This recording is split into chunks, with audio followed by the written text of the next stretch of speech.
my business already in the first quarter is I'm approaching the amount of closings that I had in pretty much 3/4 of last year.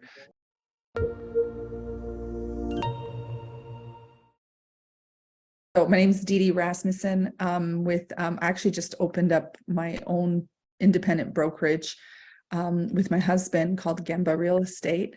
And as we did that, we thought it's time to get a good system in place so we can attract agents. We were previously with like a big box real estate, and they had systems, but they just really didn't work well. So even with their systems, I wasn't utilizing them. I went out while I was still with them in search for something better that would provide leads. And then this way it would give me more opportunity to give leads to, basically nurture some growth and get some more agents and have them working while I'm training them. I did do probably research for a year, so I didn't take it lightly. I looked at a few systems. CINC was one of them. Did you want me to mention the systems? Yes, please. Yeah. Okay. So I looked at CINC, Ylopo, Follow Up Boss, and there was a couple more, which I don't even remember, but I think KV Core was one of them. And then there was another big one that I was actually really close to. I just don't remember what it is right now. So when I looked into all of them, I kind of was looking for what do they offer in terms of streamlining and making everything easy for me. So I don't have time to be adding on specific little things when it came to like the Google advertising and the Facebook advertising. Yeah, I could do it. Am I good at it? No. So I discovered that early on, like everyone else was like, well, anyone can do this, and you try to do your own and it just falls flat on its face because you just don't know the right SEO, and I don't know what I'm talking about there, so I'm not going to say that, but you just don't know the right ways to get it out there in front of people to attract the people. So I thought, okay, I'm going to just get a system that will streamline everything, keep everything in one place. Another one is too, because we wanted to grow ad agents, I wanted to be able to know what they were doing without them just basically saying, well, yeah, I did that. And, it's like, well, you didn't log into the system, like how can I do either or? All I can do is take their word that they're doing these things. But not finding success in them. So it was really hard to be able to figure out what to do to help them if you really didn't know what they were and weren't doing. So what I like about CINC, I actually just did the training. I got CINC in October of 2022. And I was really kind of just in the midst of getting things ready for opening a new brokerage. I basically had a lot going on. I put it on my plate. I just kind of turned it on and left it in the background and let it do its thing. And I was actually really pleasantly surprised at like basically the gajillion leads that were coming in. And, I have to say, like, I'm just starting to grow my team. I'm just starting to add ISAs to follow up with all these leads. I had to cherry pick because there was so many leads coming in. There was really no time because of all the transitions I was doing in my life for me to just sit down and make those calls. So, I had was just really impressed with it and how fast and the quality of leads too. So I would say like more than 95, and that's just a rough number from my head, so it's not like a statistical number, but I'd say 95% of the leads that are coming in are good leads. Like they actually are either looking to buy, looking to sell. Most of them don't, may not be doing it right away. I'm terrible for follow-up, and that's why I'm just kind of adding some people to be able to kind of start doing that. Mm-hmm. So I, because of my limited time and I'm one person, I essentially, the people who showed interest in like looking at homes, I'd immediately follow up with them, and then, they became a buyer. And then some of the buyers become listings too, because of course they have something to sell a little bit later on down the line. I found that with the AI Alex too, so that was kind of nice because you're actually engaging in with these people without you having to physically do anything. And Alex is pretty smart. So as soon as it's basically the person's engaging back and asking a question, it like notifies you immediately, so you can kind of just take over. the training was great. So I really liked that CINC University that I was able to attend to kind of learn about everything. It's nice that CINC is located in Georgia. That wasn't a factor for me. It just was a bonus. So, I was able to attend a university, and I would 1,000% recommend attending that. If you end up, like anybody who gets this program and they have the opportunity to go to CINC University, like do it. That was probably the best 3 days, most information that I can collect. Good confidence booster on how to deal with the phone calls, because I was never really one to cold call, door knock, those kind of things. I didn't like that. I obviously went out and searched business and I got it, but I didn't like the cold aspect of it. And so with the program, I like how it kind of warms people up, so they have a sense of familiarity because they're hearing from this number, and maybe they don't have a face to the person yet, but it's something that's following through and following up. And I feel like this is a great platform to be able to add agents now, monitor what they're doing. And when I say monitor, I don't mean like standing and hovering, but just to make sure, okay, where are they falling flat on, not being able to book appointments and stuff, because I can see they're on here calling 50 people, what's going on. And then this way we can kind of address other things before it becomes an issue. So like I said, right now, I'm just kind of creating the onboarding systems for the agency. And then I just want to be able to get some people calling first. I'd love to get agents. And then this way, just kind of hand them the leads and say, the pond feature is great. I don't know if other programs have that. I wasn't even looking for it.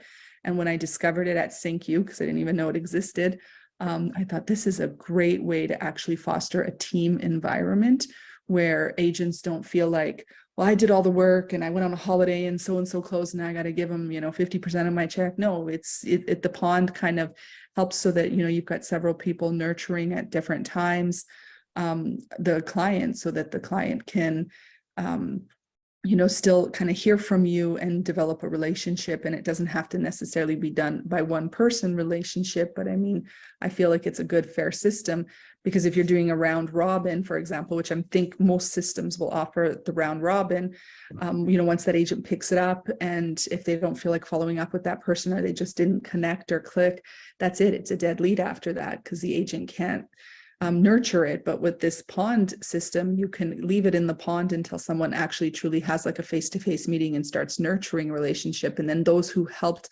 get that person to the stage still can have a piece of the teamwork that they're, part of. So it's, I found it a very fair system, a very good system in terms of leads. And now it's just up to me to be able to get the people to convert those leads. Like, I really see this as a good, helpful tool for growth.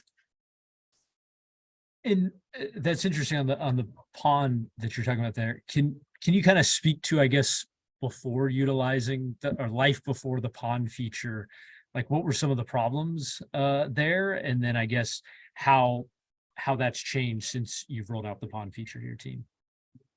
Well, I'm not going to be too helpful on this one. Okay.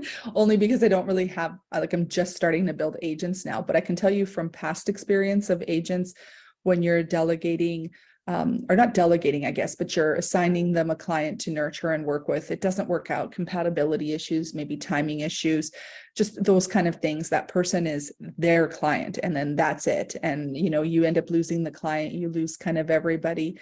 Everybody loses that way. The one agent working loses the client, the brokerage loses the client. But with the pond, I find that you have immediate responses.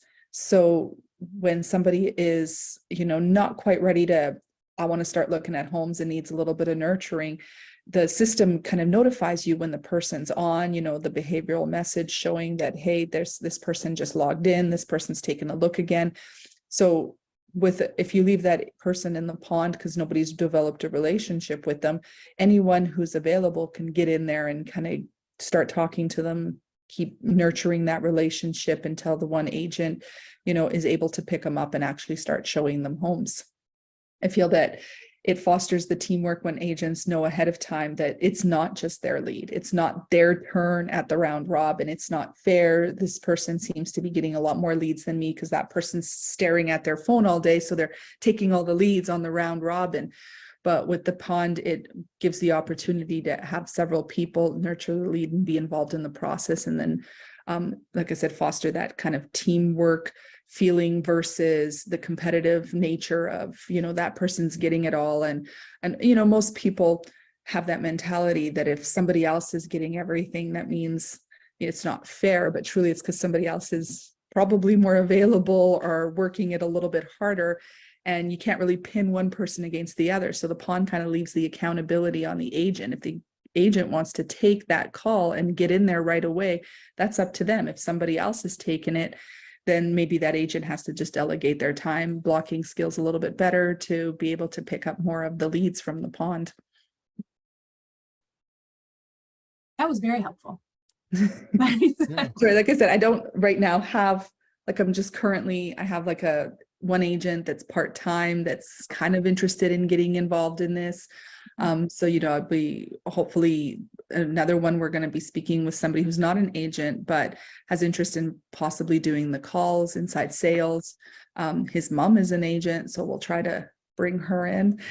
Yeah. Once she can see her son is busy on the phone all the time, with that. So I feel like it's like just a good system. It's just a matter of, like I said, I'm in that transitionary phase. So when we left the big brokerage, it came up really quick, and I was like, wow, I don't even have like a business card template for the new brokerage. And we started an independent brokerage. So our focus shifted. I think you mentioned it earlier. Who is the we again? Me and my husband. You and your husband. You have a husband. Wife. Yeah. Okay. My husband's a broker. So I just finished my broker course. I'm writing the state exam in a couple of weeks. So I'll be licensed broker too. So essentially I want to use CINC to take me out of production. Okay. I want to be able to give it to people, train them on it, train them to close, and just kind of be essentially almost like just the start actually operating my business and not letting my business run me. Mm-hmm. Awesome. And I think, sorry, you touched on this too. The other companies that you were looking at for lead gen and CRM, have you worked with them, or you just were doing demos and interviewing? Yeah, no, I didn't work with any of them. Okay. I was just doing demos. So this is truly my first CRM, good CRM. So when I first, I don't know how relevant this is. I basically moved to the US about 5 years ago on a visa. I left Canada. I left kind of a career behind there. And came here, and all our funds kind of got exhausted at the border with the exchange. Not all, but a good chunk of it. So we kind of came here and we had to be very minimal on everything. So I just got like a website with a CRM attached that was like, I don't know, I want to say like $50, $60 a month. It did its job in terms of having a website and a CRM to put things. But when it came to like, doing Facebook ads or Google ads, it was all like do it yourself. So everything I made on there, not one ad ever produced anything, because I'm not a tech person. I have no idea what I was doing. Sure, it kind of walked me through it, but it didn't do it efficiently. So essentially I was just wasting my time making ads that nobody was clicking on, that nobody probably even saw. So, I got what I paid for, and I get that. And I knew that that was just kind of my introductory, get in here, develop a sphere of influence, because I moved to a new country. So I had to like build up a business. I had to go with a lot of those programs that you pay the referral fee, because at the time Zillow was moving on to their flex programs. I couldn't even really get into the Zillow agents because they already just kind of weren't selling zip codes anymore. Not that I wanted to, but I knew it was a lead. So I found some other ones like OpCity, UpNest, and they were basically, Ojo, I think was another one where you pay the referral fee. And I found those were really, UpNest worked the best for me. The problem with UpNest was it was a basically reduce your commission type website. So anybody who's looking for realtors on there is typing cheap realtors. So I'm doing a ton of work. I'm doing a ton of business, and I'm making probably, like 1/4 of what agents are making having those types of volumes, because the commission had to always be lower. And then you had to pay the 30, well, I think at the time it was 25% referral. Now it's 35. So I still utilize those. They're not my focus. They're kind of like, great, something popped in, fell in my lap, let's go do it. But, my focus is more of a, nurturing these leads that are going to come in, that are going to be not looking for a discount agent. And, kind of it's 100% thing. I'm already paying for it on the front end, and they're coming in. And now it's all about converting them to, you know, increase numbers. Mhm. And can you kind of speak to, I know we get a lot of different perspectives of brokers and realtors that we talk to, particularly when it comes to, all right, how they're growing their business. There's some people who are very, look, I'm good just growing from my sphere. And that's all I want to focus on, the sphere. And then there's some other people who have focused more on what you're saying on the flex side or opposite. I want to grow through pay after close leads. Can you speak a little bit more to of like what your experience has been, I guess, with those, and what led you to seek out more of like paid leads and other kind of inorganic channels? So the sphere of influence, it's a great one, but it's limited. So you'll reach a ceiling with that if you're not really even following up with those people, because eventually, you know, they kind of just fall off your radar after you've done the deal. And if you don't have a good CRM or system in place to let you know, to remind you, hey, call this person, happy birthday, or, you know, just reach out to them. They logged in on your site. One thing I haven't implemented yet, but I learned at CINC, and I can't wait to do this. I just actually hired a new admin, so this is going to be her job, is you have a system here that you can set where they kind of send your past sellers and buyers, I guess, of their homes. I guess it's mostly buyers of their new homes, their values as they increase and decrease. And it's like a generic thing, but it gives the person a reason to say, hey, I noticed that, you know, like my value went up, you know, maybe I'm thinking of selling. I kind of need, you know, we're having a baby, or we're getting, you know, some change in life. Dogs, sorry. Some change in life is happening. And it's giving them a value. It's not sending them like, you know, here, make some apple pie for the 4th of July kind of, you know, email where they just delete. Because I know I sit there and I delete a bunch of random emails without even actually even opening them. So this is kind of, you know, your home value has increased, or, you know, it gives a starting point for the person to just reach out to you. And it's not even a cold call anymore. They want to talk to you. They want to hear about it.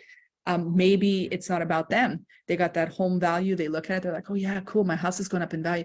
Yeah, my brother wants to buy a house. I should tell my brother that, you know, my realtor is awesome. And, you know, look at the house she put me in is, you know, already up $50,000. My brother should, you know, like it at least makes them think of you in a meaningful way versus just deleting your email before they open it, because they know you're just sending them a bunch of spam and junk, which is what I used to do with my old CRM. So, you know, I would get several unsubscribes from that because nobody wants the recipes or whatever it was offering, or the cleaning tips and stuff. I'm not saying that those aren't valuable, but they're not something that's going to make your buyers or sellers engage with you immediately, because they can just utilize it later. They don't need to ask you questions about the apple pie recipe, but they would love to hear about their home value. And with the I find that with the sphere of influence, like I said, you kind of reach a ceiling on that, and you can only do so much. And the market's actually, so as hot as the market's been, it was very tough the last few years because you actually had to do the work. So I know a lot of people joined in real estate because they thought it was, you know, so hot and they're going to make a ton of money. But like I did so many off-market deals in the last 2 years because I essentially had to find homes for my buyers that weren't for sale, because if they were for sale, my buyer had no chance.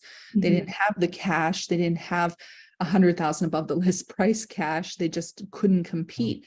So I had to literally go out and hunt and look for leads. And this is before I had CINC. So I couldn't even imagine how much easier it would have been when I had leads coming in on CINC and I could be like, hey, you got a house to sell? Because I got a buyer for you, you know, and instead, you know, I had to be everywhere, and it's exhausting, and it's, you know, put me on that verge of burnout right now. Just running around hunting for homes that aren't for sale yet, and navigating sellers. You know, of course they want to sell, but usually they're at that early stage where they need to think about it for a long time. So you have to kind of nurture even these people, and they could disappear at any time because they're not listed. And, you know, like, you know, I have to get my buyer in with them. It just seems, if you want to take back your time, to have more systems in place like CINC, so that you can, you know, like I made that comment earlier, stop working in your business and start working on it so that you can grow it.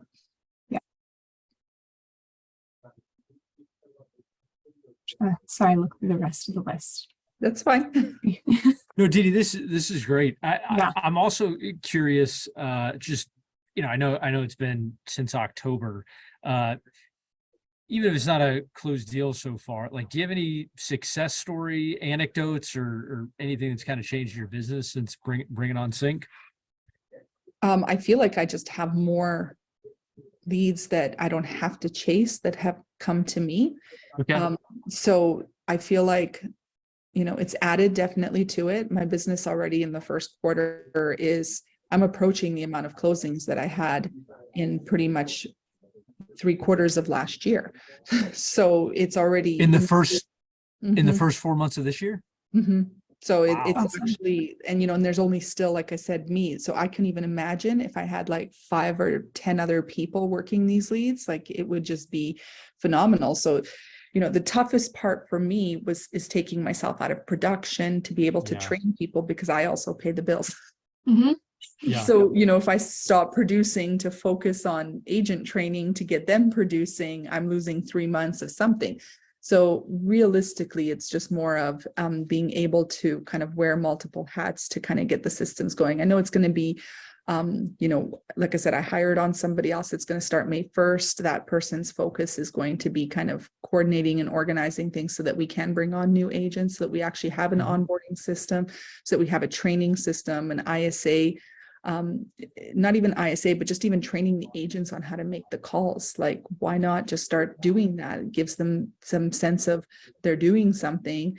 They're also building their knowledge on how to, be able to work real estate and how hard it is, really. Because I think a lot of people get into real estate where, they just make money. I think that's what they think it is. It's not that easy, right? No, I know. It's like, where do you think the money comes from? You have to prospect. It's mining, right? It's just like gold mining. You've got to prospect for the gold. It doesn't just fall on your head, not often at least. So, I find that the system has really, I haven't even tapped the tip of the iceberg of its potential. Like, that's where I am. I'm not even at the big part that I can see is coming down the pipeline. Follow up with me in a year. Yeah. See And what I so- do over the next year. And so I'm trying to remember, you were with Remax or, okay, so you were with Remax, and that you were talking, I guess, in the past, how you had tried to work through any things. Can you kind of speak to the experience there of like some of the technology and tools that you were working there, kind of the good and bad, and how some of that's changed? Okay, so I've been with Remax. I think it was 14 years before I went independent. Okay. Now I was just an agent in Canada. And then when I came here, in order to get into the US, I had to buy my way in. So I had to get a visa, open a brokerage. So we bought a Remax franchise because that's what we knew. Yeah. We knew they were a big brand and we thought that that would be helpful. And honestly, in Canada, I barely utilized their technology either. So I didn't really think that part through. So when I got here, and at the time they were offering, they were getting a partnership going with Bouge. They bought like their own tech company. They should have just stayed in their lane. It was a total disaster. It didn't work well. We went to some seminars on how to figure it out. It just never, ever worked right. Hence me buying my $50 a month website CRM, because I had access to Bouge that was just bunk. Might as well just called it that, bunk. And just what was the website, if you don't mind, what was the website that the $50 website? Pro Agent Websites, I think it was called Pro Agent Websites. So now I think they're up to like $70 or something, but at the time when I started with them, they were like 50 or 60 a month. For sure. But yeah, it was like Pro Agent Websites. And like I said, it's great for like, if you just want to put a website out there, it does it for you and you don't have to do anything. It's got IDX and you can give it to your clients, but it really doesn't manage things and it doesn't really give you any kind of, it doesn't really help you nurture your clients. So either you're calling them every day or calling them once a week or whatever, doing that, because it's not going to tell you when the client's the client's not going to actively really do anything. It's just for the sake of putting a website, I guess, on your business card. So it's good, just not for growing. It's just to give you, I guess, some sort of authority. I have a website. But with Remax, they started shifting to KV Core just before we were leaving. And I thought about that too, because, KV Core is a very powerful website. And I looked into that because it's so powerful and everybody uses it. And then I thought, well, wow, how diluted is this website, or not website, I guess, program, because, you got all of Keller Williams, EXP using it. And now Remax just signed up using it, plus the agents that just use it because it's KV Core. So that's got to be like, how good are going to be the quality of leads coming in when you have so many agents using that platform and using that ad? And, is it going to favor the ones that pay more, close more? Like, how are they going to be able to disperse this? So, as appealing as KV Core was, that was the part that was kind of keeping me hung up on why I didn't go with KV Core. One of them, another one, they're a little bit archaic. They're not keeping up with the times as much. I think it's just more, everybody knows who they are, so they go with it. They assume it's the powerful one to use. So I feel like, Remax did the same thing as what every other big brand is doing as well. And like I said, it's just diluting the leads that KV Core can give you. So I never actually got an opportunity to use it because we left Remax just before that came in. But, I was under the impression you go with a big brokerage and you get like this awesome CRM, but you don't. There's like zero guarantees about that. They'll sell it to you that way. Doesn't mean if you know how to work it or work it properly that it's going to be any benefit to you. So, it's just the big brokerage I found was very limiting too, because some people just assumed if you're Remax, you're like super expensive and they didn't want to use you either. So it's just, and it was really actually hard to recruit and retain any agents with Remax because of their high monthly fees. And then I couldn't even really offer them leads.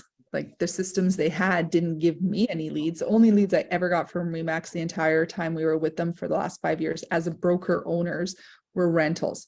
I think I can say 2 called for houses. One of them where their dad was a Remax agent and just told them to just call the agents on the listings. And the other one, they did end up buying something and referred a couple of relatives and stuff. But I mean, 2 in 5 years of paying Remax fees, and then the rest were rentals. And, I would call and follow up with some of those rental people and they weren't even that good quality. You know what I mean? And that's a rental. Like you don't even really want to work that one that hard. So whatever systems this big company had, I feel like they just should have just stayed out of tech and let their agents kind of do what they need to do with a system that is already established and has its own tech side of it, instead of them trying to build a tech conglomerate out of promises, I guess, and unicorns and fairy dust.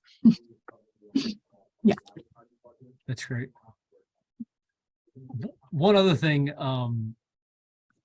I think, right, there's a lot of people have different experiences in getting the leads, but it's in following up with those leads, right? Those conversations go very different, especially online leads might be a little different than a friend who's referred from down the street.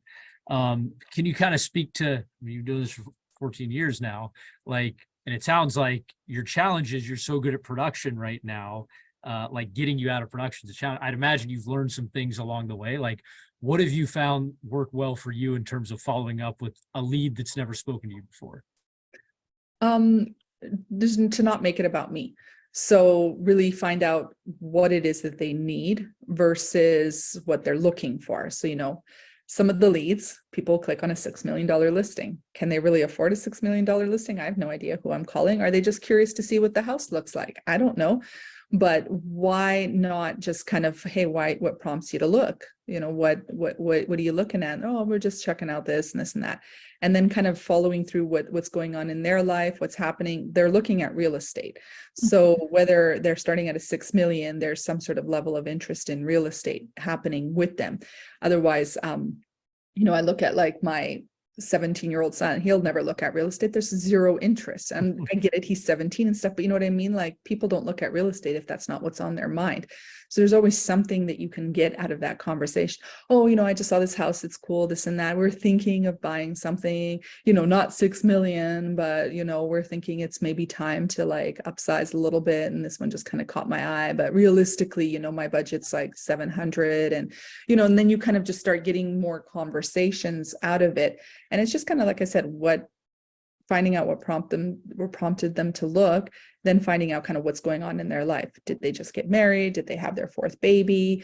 Did they get a job transfer? Are they thinking of moving into the area and they're coming from California? So they're kind of just scoping something out. I do get quite a people that are coming from like Seattle, Chicago, New York, New Jersey, California. They're all kind of coming here and they're looking at our real estate and they're, looking at the most expensive ones. Doesn't mean that that's what they're buying, but selling them a $700,000 home here is a bargain to them because that's not our average. Yeah.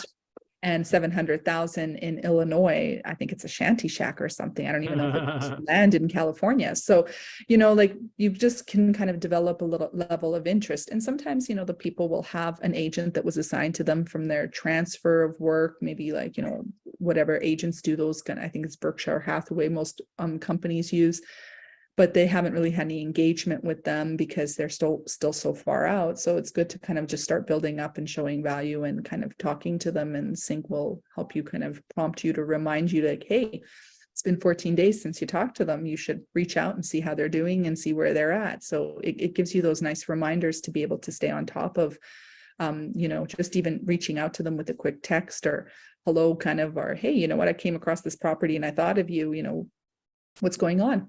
Opening up a dialogue and a conversation. And that's one of the things we've seen a little bit of an uptick, particularly from people in the South, the out-of-state agents, right, or the out-of-state buyers, right, in the past few years.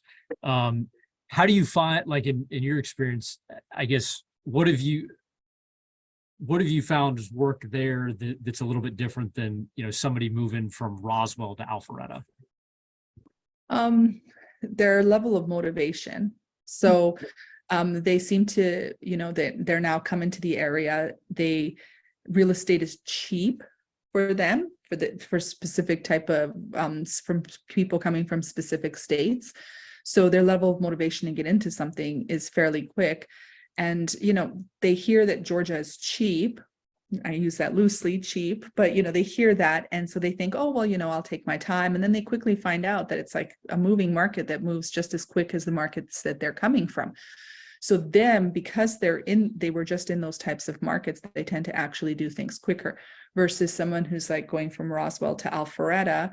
The need is not maybe immediate. Sometimes they end up just changing their mind a little bit, saying, well, we just decided to stay put. The market's too tough. We can't get into anything. We've made too many offers. They're already here. There really is no motivating factor for them to have to move right this minute. It was more of a want. They wanted something, and it really wasn't a need. So people coming here to work, transferring with their job or starting a new life or whatever they're coming here for, have that need to get into some sort of housing. And, I'll hear things like this. Well, if I can't find a house, I'll just find a rental. It's not a big deal. I'll get into a rental. In this way, I'm able to kind of let them see that even the rentals are hard to get into, that you have to pay more a month for your rental. And, usually I'll work them pretty intensely with them because I know that if I don't find them something in that 1 or 2 month time that they've given me, they're going to fall into some sort of rental and I'll never hear from them again. Because most people search out rentals on their own. All of a sudden they're renting somewhere and they're gone. But at least with the system, this was in the past. Now I can kind of keep them in there and just follow up with them. Eventually this renter wants to be a buyer. So it'll be good to kind of follow through with them.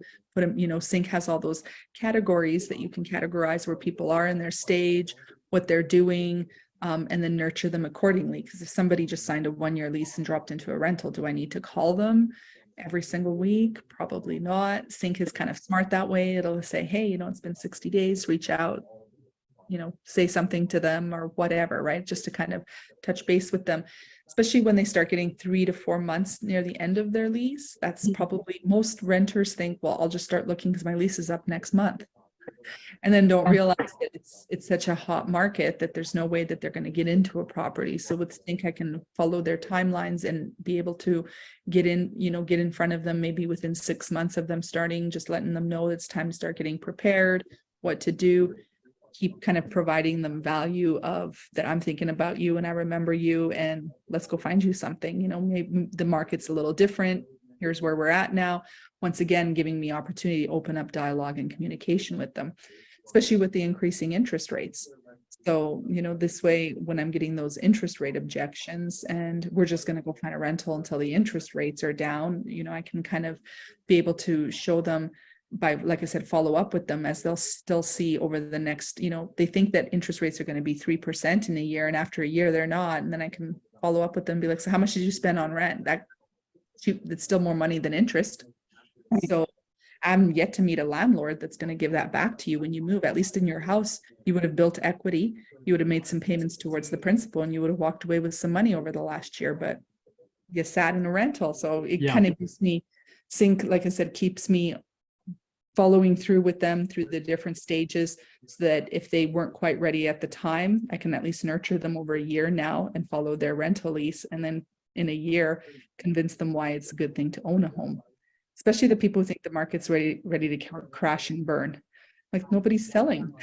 If you don't have bad mortgages like we did back, in those, 07, 08. So For sure. I'm not saying the market's going to not crash and burn. I don't have a crystal ball, but it's not the same setup as what it happened, 10, 15 years ago. Has it been that long? Oh my goodness.